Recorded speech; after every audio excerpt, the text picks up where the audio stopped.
매일매일 건강한 습관 하루 비타민입니다. 많은 분들이 과일은 비타민이 풍부해 건강에 유익하다고 생각하실 텐데요. 특히 신선한 제철 과일은 몸에 더 좋다고 알려져 있죠. 미디어에서도 과일은 채소와 함께 섭취의 중요성이 강조되고 있고 전문가들도 과일의 유익함에 대해 알리곤 합니다. 하지만 이런 과일들이 실제로 건강에 유익할까요? 앞으로 하는 이야기를 듣고 나면 과일에 대해 생각이 좀 달라지실 수 있습니다. 흔히 몸에 좋지 않은 음식하면 가공식품이나 패스트푸드, 튀김 음식 등이 떠오르실 텐데요. 사실 건강과 노화에 있어 최고의 적은 바로 당입니다. 당은 만병의 근원으로 설탕 섭취와 현대인들의 질병과의 연관성은 이미 널리 알려져 있습니다. 이쯤에서 많은 분들이 과일의 당 성분은 천연당이라 괜찮지 않나 생각하실 텐데요. 하지만 과연 그럴까요? 과일은 포도당과 과당으로 구성되어 있으며 그 함유량은 과일의 종류마다 익은 정도에 따라 다릅니다. 포도당과 과당은 탄소, 수소, 산소 원자가 같은 수로 들어있지만 분자의 구조가 다르기 때문에 몸속에서 다른 대사 과정을 거치게 되는데요. 이 중 과당을 흔히 과일 당분이라 부르며 천연 설탕이라고 말하지만 사실 과당이 포도당보다 더 나쁘다는 연구 결과들이 나오고 있습니다. 이는 과당이 99% 이상 간으로 옮겨져 처리되기 때문인데요. 간에서 흡수된 과당은 포도당처럼 몸에서 쓸 수 있는 에너지로 분해되는 게 아니라 지방을 만드는 데 주로 사용되게 됩니다. 특히 과일처럼 과당과 포도당이 같이 들어있는 경우 과당은 지방산과 중성지방으로 바뀌기 쉬운데요. 식사로 칼로리 섭취가 과잉되지 않는 경우에는 포도당으로 변환되어 에너지원으로 사용될 수 있지만 칼로리가 과잉될 경우 과당의 양이 많을수록 체지방을 증가시키기 쉽게 됩니다. 또 이는 지방간을 일으키고 간세포를 파괴하게 되기 때문에 간 수치를 높이고 LDL 콜레스테롤을 증가시켜 동맥경화를 유발하는 원인이 될 수 있습니다. 과일을 좋아하는 분들의 경우 박스채로 드시는 분들도 종종 볼 수 있는데요. 이 역시 과당으로 인해 발생되는 문제입니다. 포도당의 경우 혈액 내 농도가 높아지면 인슐린 분비를 촉진하고 포만감을 느끼게 하는 호르몬을 내보내 공복감을 느끼지 않게 만드는데요. 과당은 인슐린 분비를 촉진하지 않기 때문에 공복감과 포만감을 느끼게 하는 호르몬 분비 조절이 이루어지지 않아 음식을 먹어도 포만감을 느끼지 못하고 더 먹고 싶다는 욕구가 생기게 되는 것이죠. 또 과당은 소장에서 모두 흡수되지 않고 일부가 대장으로 넘어가 대장균에 의해 분해되게 되는데요. 이로 인해 가스가 차고 배가 부풀면서 복통이 생기게 되며 심한 경우 과민성 대장 증후군을 일으키기도 합니다. 이런 이유로 호주의 한 정형외과 전문의는 강연에서 과일은 나무에 열리는 사탕과 다름없다는 말을 남기기도 했습니다.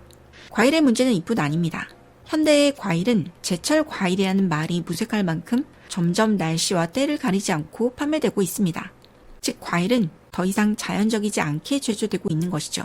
과일을 직접 재배해서 먹어본 경험이 있는 일반인이라면 직접 키운 과일이 마트에서 파는 과일처럼 달콤하지 않다고 느끼셨을 텐데요. 이처럼 인간은 자연적으로 얻을 수 없는 당도를 얻기 위해 과일을 제조하고 있습니다. 1년 내내 달콤한 과일이 유통될 수 있도록 당도를 의도적으로 높이는 것인데요. 이렇게 높은 당 함량 때문에 결과적으로 과일에 포함된 당은 콜라와 그리 차이가 없게 됩니다. 일반적으로 콜라와 같은 음료에 함유된 당은 100ml당 10.8g 가량인데요. 과일의 경우 100g당 사과는 12g, 포도는 14g, 오렌지는 9g의 당이 함유되어 있습니다. 물론 이런 과일을 섭취한 뒤 혈당의 상승 속도를 나타내는 혈당 지수는 콜라보다 과일이 낮을 수 있지만 결과적으로 당분은 당분인 것이죠. 특히 요즘 과일들은 상품성을 높이기 위해 품종을 개량하게 되는데요. 가령 섬유질이 많이 포함된 과일의 경우 보관기간이 짧고 운송 시 상처가 나기 쉽기 때문에 판매를 위해 의도적으로 과일의 섬유질을 줄여서 보관성을 높게 만들고 당 함량을 높이는 것입니다. 또 파종에서 수확하기까지 화학약품들도 많이 사용하게 되는데요. 옛말에 풋과일을 먹는 것이 아니라고 했지만 요즘은 운송의 편의를 이유로 풋과일인 상태로 수확한 뒤 약품 처리를 통해 후속 처리하는 경우도 흔히 볼 수 있습니다. 이런 이유로 귤 등의 과일을 보면 예전보다 보기에 때깔은 좋아 보여도 과육과 껍질이 분리되어 있다거나 맛이 예전만 못하게 되는 것이죠. 이를 주스로 만들거나 잼이나 말린 과일을 만들 때 역시 보존 처리를 위한 화학 물질이 들어있는 경우가 대부분입니다. 그렇다면 과일은 몸에 백해무익한 음식일까요? 그렇지는 않습니다.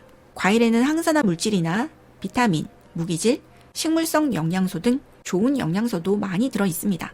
하지만 이러한 성분들로 인해 과일이 유익하다고 할 수 있는지는 의문이 생깁니다. 과일에 포함된 항산화 물질은 염증을 잡고 노화 예방을 하는 효능이 있는 것은 맞지만 당분은 염증을 일으키는 주요 원인이 될 수 있기 때문에 당분을 적게 섭취하는 게 오히려 더 이익이 될 수도 있기 때문입니다. 더 중요한 사실은 이처럼 유익한 항산화 물질은 사실 과일보다 다크 초콜릿이나 커피에 더 많이 함유되어 있다는 것입니다. 또 과일에는 비타민과 무기질이 풍부하다고 알려져 있지만 이런 성분을 섭취할 수 있는 대체 식품 역시 많습니다. 가령 비타민C의 경우 시금치와 브로콜리는 사과보다 각각 5배, 20배나 많이 들어있으며 비타민 A와 K는 녹색잎 채소에, 비타민 E 역시 녹황색 채소나 아보카도 등에 더 많이 들어있습니다. 바나나의 경우 무기질이 풍부한 음식으로 알려져 있지만 사실 바나나보다 시금치에 1.5배나 더 많이 들어있기도 하며 버섯이나 녹색잎 채소, 콩류에도 비슷하게 함유되어 있습니다. 칼슘과 마그네슘 철분 역시 과일보다 채소에 더 많이 함유되어 있죠. 지금까지 우리가 간과해왔던 과일의 이면에 대해서 알아보았는데요. 그렇다고 모든 과일이 나쁘거나 멀리만 해야 한다는 것은 아닙니다. 베리류 과일처럼 당도는 적으면서도 항산화 성분이 풍부한 과일은 과당이 주는 유해성에서 비교적 자유로운 과일도 있으니까요. 다만 무작정 과일은 몸에 좋다는 인식은 건강에 아무런 도움이 되지 않으며 오히려 과장된 광고에서 비롯된 이런 오해로 인해 건강을 해칠 수도 있다는 점에 대해서 생각해 볼 필요가 있지 않을까요? 또 이런 것들에 대한 장단점을 올바로 인식하고 현명하게 소비할 필요가 있다고 할 수 있겠습니다. 오늘 내용 도움되셨나요? 구독과 좋아요, 알림 설정 잊지 마시고 지금 바로 꼭꼭 눌러두시면 도움되는 정보를 보다 빠르게 받아보실 수 있습니다. 오늘 내용이 도움되셨다면 이 영상을 주위 분들에게도 널리 공유해주세요. 그럼 저는 다음 시간에 더 유익한 내용으로 찾아뵙도록 하겠습니다. 시청 감사합니다. 안녕.